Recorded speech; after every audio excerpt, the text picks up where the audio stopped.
soldiers. Their plight has been worsened by dry weather, allowing Russian mechanized units to move more easily. The deputy head of Ukrainian Defense Intelligence, Major General Vadim Skibitsky, told The Economist last week, "Our problem is very simple. We have no weapons." They always knew April and May would be a difficult time for us. Ukrainian intelligence estimates that despite immense losses since the full-scale invasion began, Russia has more than 500,000 men now inside Ukraine or at its borders. It is also generating a division of reserves in central Russia, according to Skibitsky. Devastation in Gaza as Israel wages war on Hamas. Israel's military on Saturday ordered the immediate evacuation of several more neighborhoods in Rafah, where it has been stepping up operations ahead of an anticipated ground offensive. About 300,000 people have already fled the city as a result of what the Israeli military calls the current temporary evacuation of Rafah, the Israel Defense Forces said. Biden says there would be a ceasefire tomorrow if Hamas would release remaining hostages. According to a readout of the meeting from representatives for the families, they expressed their immense frustration with yet another pause, especially after recent hostage videos showed their loved ones disabled, thin, pale, and under apparent duress to the Biden administration officials. Thousands march in Georgia over foreign influence bill. The law would target civil society organizations and independent media that receive foreign funding. Massive rallies have gripped the Black Sea Caucasus country for nearly a month after the ruling Georgian Dream Party reintroduced the bill. Despite a campaign of intimidation ahead of Saturday's rally, in which dozens of NGO workers, activists, and opposition politicians received threats or were physically assaulted, protesters turned up in their thousands undeterred by the pouring rain. Opposition parties say the bill, coined Russian law after Russia's passing of similar legislation in 2012, will be used by the government to clamp down on dissent. The U.S. has said the bill threatens free speech.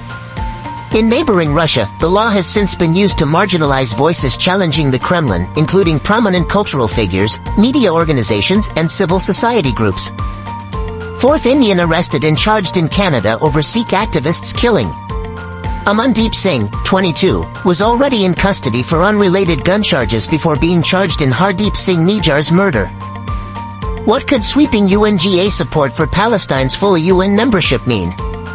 A total of 143 member nations voted in favor, reflecting global opinion on Israel's war on Gaza. The international community has debated Palestinian statehood for decades. Full membership at the United Nations would effectively recognize that. Thousands protest against Israel's participation in Eurovision final. Pro-Palestinian protesters in Malmö, Sweden say Israel should be excluded over its conduct in its war on Gaza. On Saturday, a large crowd of protesters gathered on the central square of the Swedish host city before marching towards the contest venue, waving Palestinian flags and shouting Eurovision United by Genocide, a twist on the contest's official slogan United by Music.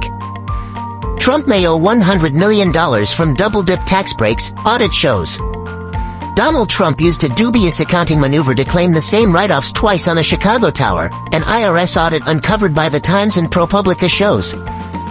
AJKPM says agreement reached with AAC.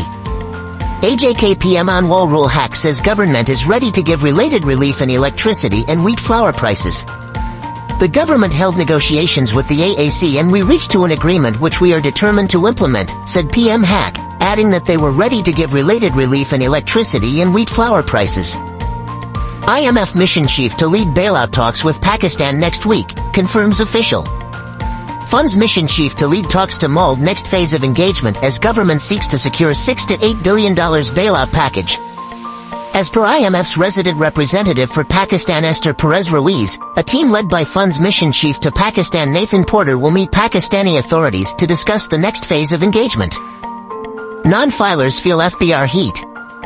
The FBR also sent messages to about 5,000 individuals, warning them that their mobile phone SIMs would be blocked if they did not file their returns.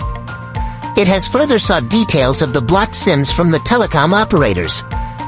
As already notified, the board has sent the second batch of 5,000 non-filers to the telecom companies, which had agreed to initiate the manual blocking process of the SIMs in small batches until their systems were fully equipped to automate it.